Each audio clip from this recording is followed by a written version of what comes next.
Très heureuse, mesdames, messieurs, de vous retrouver dans cette grande édition du journal. D'abord, cette information, le président sud-soudanais Salva Kiir Mayardi était en visite officielle en République démocratique du Congo. Il a eu en tête ce lundi 25 mars 2024 au Palais de la Nation avec le chef de l'État Félix-Antoine Tshisekedi Tshilombo avant la conférence de presse conjointe. Les deux chefs d'État ont appelé à une solution rapide à la crise sécuritaire dans la région qui affecte négativement le fonctionnement de la CEEAC et la relance urgente du processus de paix de Nairobi et de Luanda. Autre détail avec Gisèle Etoko.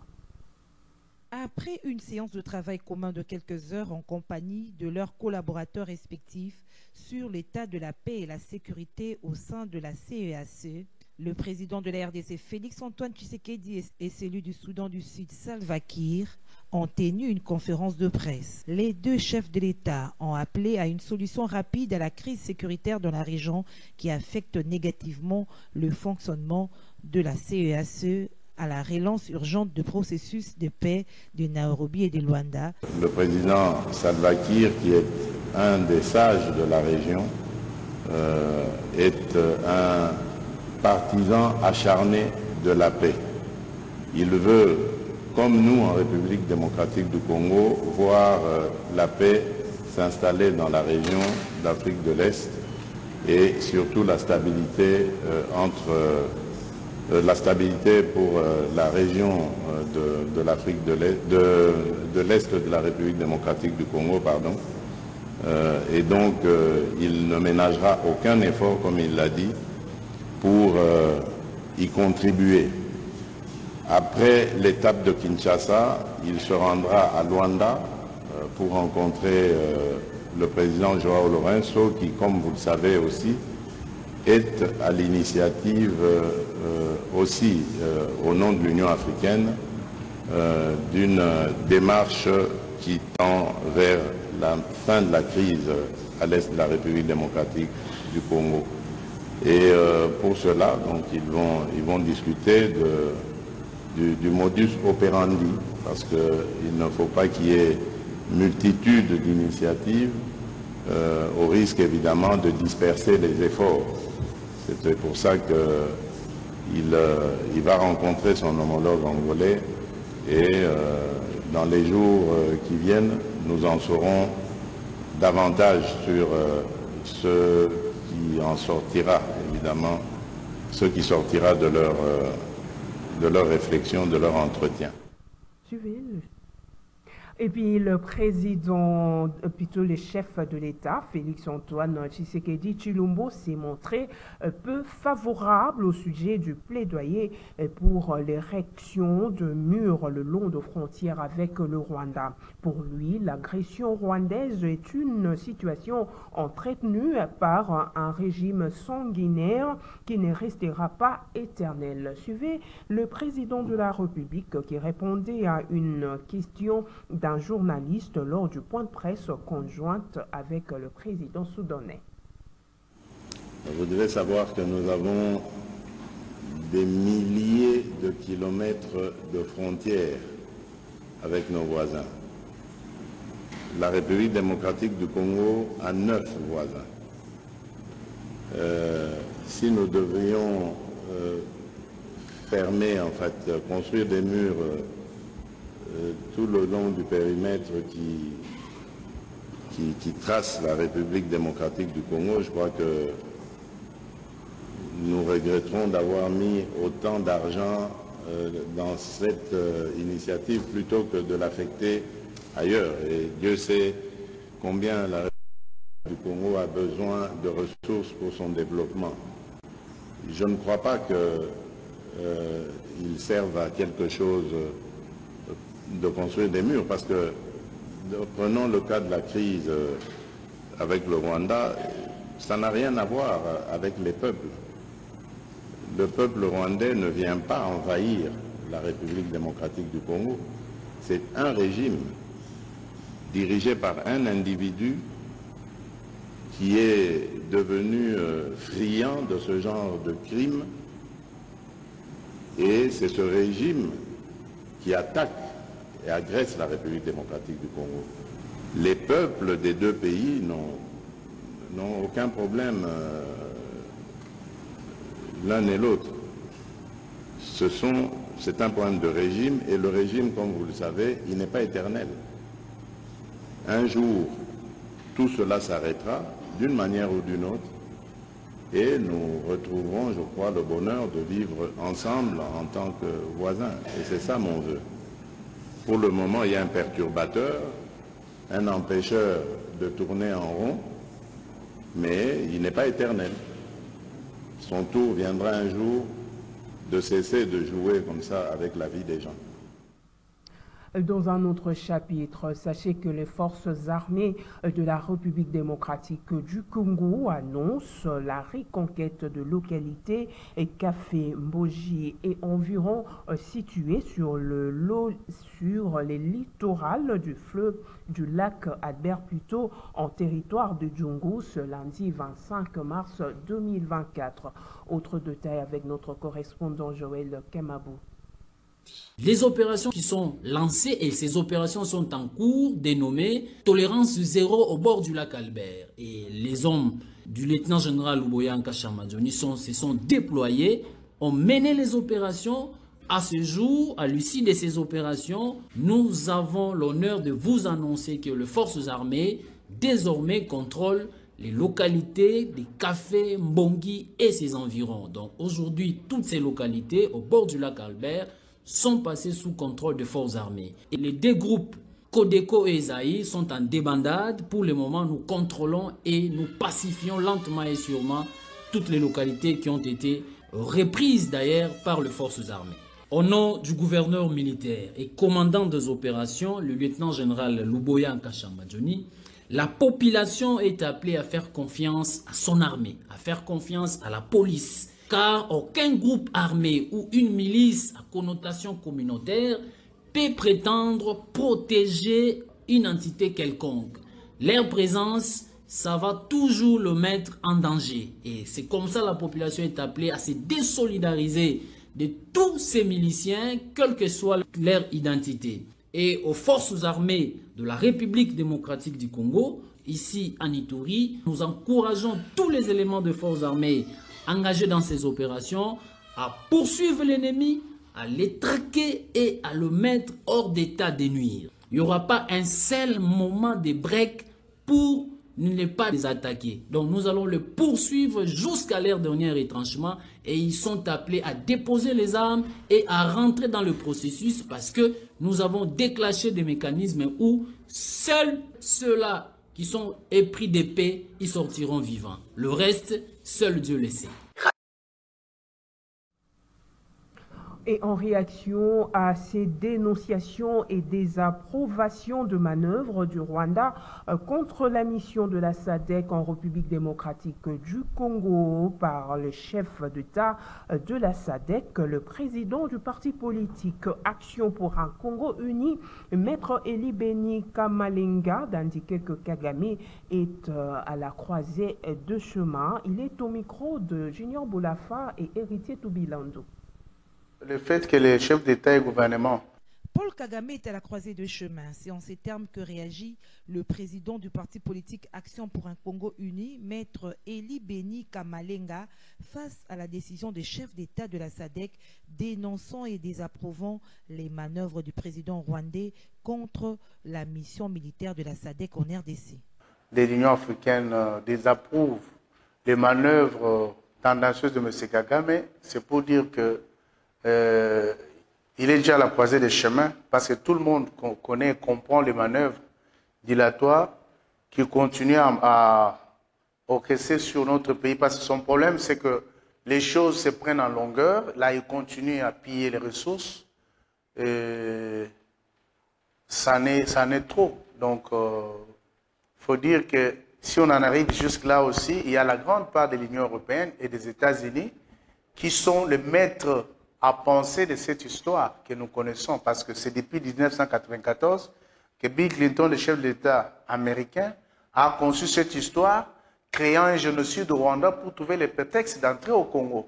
Et depuis là, notre pays est déstabilisé. Ça fait plus de 30 ans qu'ils nous ont imposé l'embargo.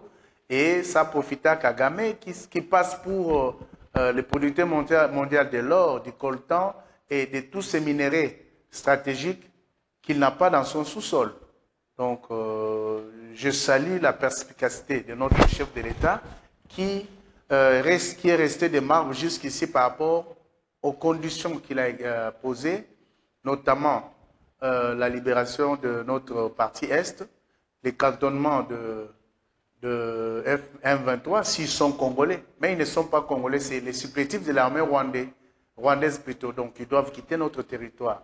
Alors, les conditions de Kagame, s'ils ont été désapprouvées comme on l'a dit à l'entame, c'est parce qu'on a compris que le contenu est vide. C'est juste des manœuvres pour nous faire perdre inutilement.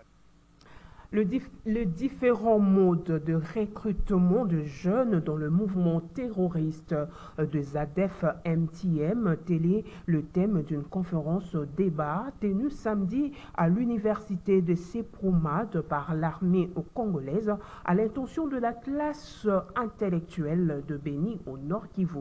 Suivez. Les modes de recrutement des terroristes islamistes MTM-ISCAP est le thème d'une conférence débat ce samedi 23 mars entre le porte-parole du secteur opérationnel Soukola 1 Grand Nord et les étudiants de l'université du Sepromad à Béni. Le capitaine Anthony Mwalushaï a, à cette occasion, approfondi les connaissances sur les mouvements terroristes islamistes MTM-ISCAP devant la couche intellectuelle de la ville de Béni. Nous avons compris qu'aujourd'hui, grâce aux opérations que nous menons sur le terrain, les ADF commencent à recruter non seulement les collaborateurs, mais aussi les combattants, parce que l'armée a diminué vraiment leur effectif. L'armée a infligé une perte totale dans le camp de ces terroristes. Alors, il faut maintenant éveiller la population. Nous sommes dans une période décisive où la population, surtout la classe intellectuelle de Béni, doit comprendre là où nous en sommes avec les opérations. Nous avons aujourd'hui choisi l'INIC comme site pour non seulement éveiller la conscience des intellectuels de Béni, mais aussi les élèves finalistes. N'oublie pas que ce groupe a besoin de jeunes, souvent qui sont manipulés par leurs collaborateurs pour intégrer les mouvements. L'objectif ici est d'épargner les jeunes des pièges des djihadistes dans les recrutements des combattants et collaborateurs dans la région de Béni.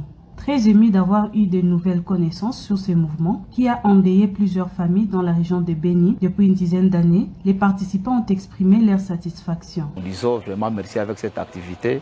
On nous a montré le monde des recrutements. Le porte-parole de l'armée nous a appelés, nous la couche juvénile, de semer encore une solidarité avec l'armée. Cette activité a été importante chez nous. Nous venons maintenant de comprendre que via les moyens de recrutement, les ADF sont généralisés dans des différents pays, Tanzanie, Ouganda et partout, et voire même des Congolais. Il y en a en fait. Ici est de noter que la jeunesse est exposée au recrutement dans ces mouvements terroristes qui utilisent la ruse et le kidnapping comme méthode. Parlons environnement à présent, problématique de la réserve d'écolo Yabonobo dans les Bassankoussou où sévit une crise de gestion. Les sujets étaient au centre des entretiens que la ministre d'État en charge de l'environnement, Eve Bazaïba Massoudi, a eu avec les ressortissants de ces territoires de la province de l'Équateur. Eve Bazaïba Massoudi leur a promis des solutions idoines comme l'explique le professeur Bokema au sortir de cette audience. Il est au micro de Dodo Montiré. Nous sommes venus avec l'appui de l'excellence ministre des Transports, notre député national, et notre député national encore Mama Lokumu, rencontrer la ministre d'État de l'Environnement durable par rapport à la problématique de la réserve communautaire École Borobo dans les territoires de Bassankoussou. Le problème qui se passe là-bas, c'est qu'il y a une crise par rapport à la création de cette réserve, mais aussi par rapport aux démarches liées à l'extension de cette réserve. Et donc, les comités de Bassankoussou qui sont exclus de la gestion de cette réserve sont très mécontents. Et nous, en tant que représentants de cette communauté à Kinshasa, nous sommes réunis le 16 mars dernier pour évaluer la situation.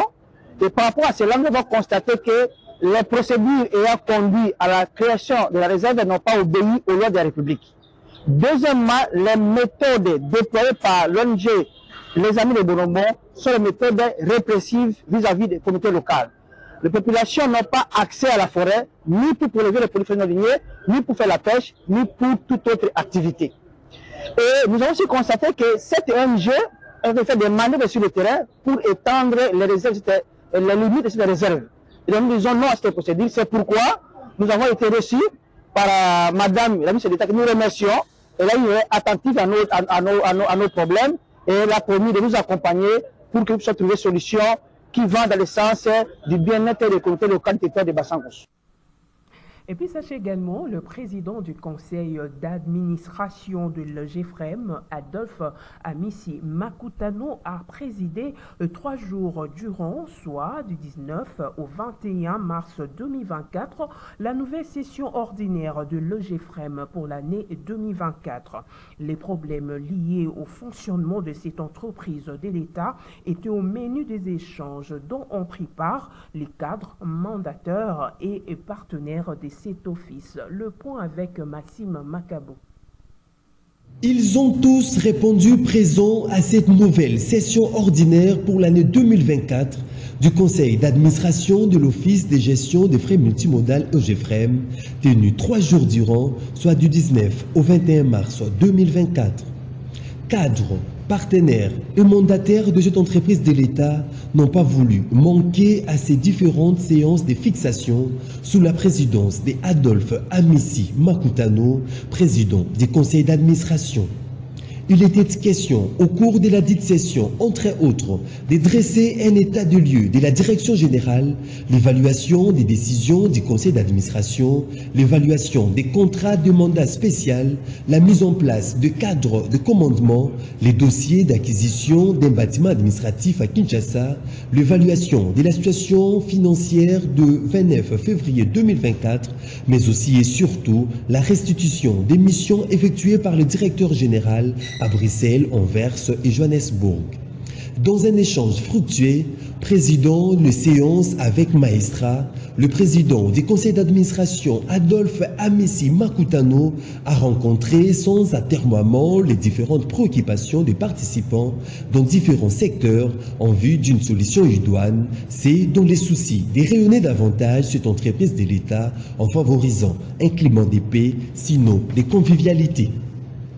Très ému et impressionné par la qualité, aussi bien le professionnalisme dans le déroulement de ces assises, les participants ont tout d'abord remercié le président du conseil d'administration pour son sens élevé d'écoute et managérial, tout en restant confiants quant à l'application de ces différentes résolutions qui seront soumises au ministre de tutelle pour approbation.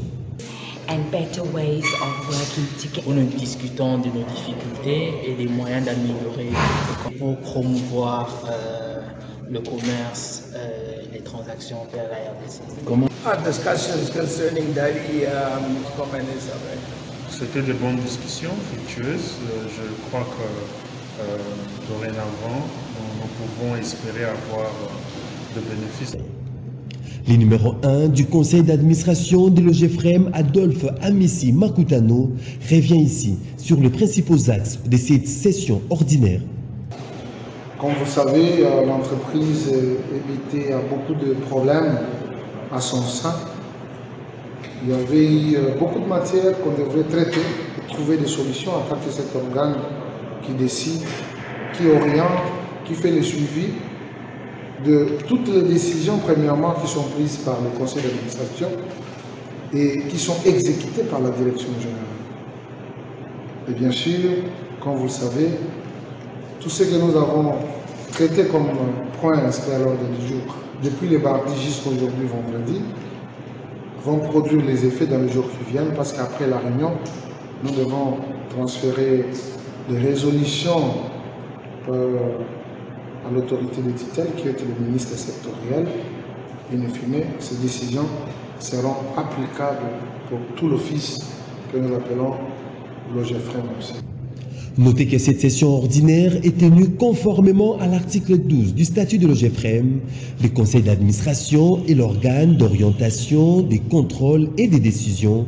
Il définit la politique générale de l'office.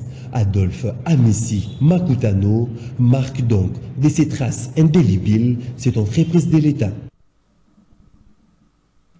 Et puis le président fédéral de Moamba II, du mouvement de libération du Congo, Domo Mbenga, a échangé avec les femmes de sa fédération. Il était question au cours de cette rencontre notamment d'expliquer la décision de la ministre du Genre, Famille et Enfants, le port de la couleur noire lors de la célébration de la Journée internationale des droits de la femme. Autre détail avec Nancy Ileka dans ce reportage.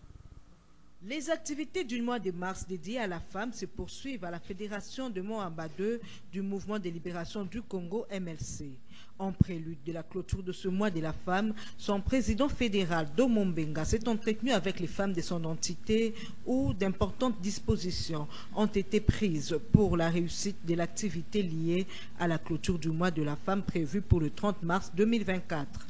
Domo Mbenga saisit cette occasion pour expliquer à ses interlocutrices le sens du port des habits de couleur noire lors de la célébration de la Journée internationale des droits de la femme, conformément à la recommandation de la ministre du Genre, Famille et Enfants. C'est là pour compatir avec les femmes de l'Est de la RDC victimes de plusieurs agressions et des actes de violence. Et pour joindre l'utile à l'agréable, le président fédéral du MLC Moamba II, Domo Mbenga, a offert des pagnes aux femmes de sa fédération. Makasi, président Domo Mbenga, c'est félicité ma maman, maman pour les 30 de Koyinda. En tout cas, tu félicite Makasi parce que Dosuma pour la biso, na ofele nyonso. Merci pour la partie MLC, na président Jean-Pierre Bemba, na collaborateur nae, le papa Domo Mbenga. Organiser la journée de la femme pour la maman, aussi maman Pouda, pour se faire les 30 bisognos, mais dit qu'ils ont une surprise agréable, donc on a se fait ma face la CPN, ma raison continuer la vraiment la CPN ma casse, vraiment la CPN. En société, un offre de soulagement pour la population habitant l'avenue Baoumbu au quartier Kipé dans la commune de Ngelema de constater la reprise de travaux de réhabilitation de la dite avenue interrompue 2 mois déjà. Ces derniers souhaitent voir l'achèvement de ces travaux pour éviter que les érosions engloutissent leurs maisons d'habitation. Un constat de Nancy Ileka. Le cri d'alarme des habitants de l'avenue Baoumbu, située dans la commune de Ngalema, au quartier Kimpe, suite à l'arrêt des travaux de réhabilitation de cette avenue depuis le mois de janvier 2024, a été entendu. Abandonnés depuis 2 mois, les 10 travaux de réhabilitation ont repris le week-end dernier. C'est là à la grande satisfaction des habitants de ce coin de la capitale qui craignaient le pire, c'est-à-dire que leur maison d'habitation soit engloutie par l'érosion en cas de forte pluie en rapport avec le gros trou creusé sur la dite avenue par les ingénieurs de génie civil pour se frayer un chemin menant jusqu'au quartier Verkis à Binza Upen. En tout cas, mon conjamboka a vu ça, merci. Notre petit message de Monique, Banjan et Baye, Bazokunda juste Batou, Mbula et Tumoli. Tozoe Bate, Prince et continuer et Dosuka Awa. Léon attend tant la Mouki de Monique, Batolet Nabango, Bachekiwana, Bamemi Yango, Bakene Yango. Même Nabatouche, Badekose, là, Nabamai, Nyoso Bakene Yango. Tozo Tuna Kokele Bakewana, et ça pour la libérer, Toba Kozonga. Parce que normalement, Fabas Mabanga, Babouaka Mabanga, Likolona, dans Mayamboulé et Tikazi. Le souhait de tous est que ces travaux de réhabilitation de l'avenue Baoumbu à Binza Delvaux arrivent à terme afin d'ôter l'inquiétude et la peur qui envahissent les cœurs de ceux-ci. Et puis cette nouvelle, avant de nous séparer en dehors de nos frontières au Sénégal, plus précisément au lendemain du premier tour de la présidentielle. Le candidat du pouvoir, Amadou Ba, a appelé les candidats de l'opposition Bassirou Diomaye et Faye et les résultats plutôt que les résultats préliminaires et place largement en tête pour les féliciter de sa victoire de le premier tour. Notez que les résultats officiels devraient être connus dans le courant de la semaine.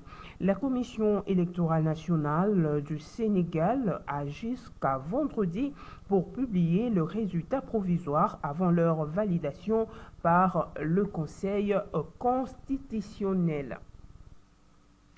Mesdames, Messieurs, c'est par cette nouvelle que nous mettons un terme à cette grande édition du journal. Merci de votre aimable attention. Je vous retrouve encore demain avec ces mêmes plaisirs. Au revoir.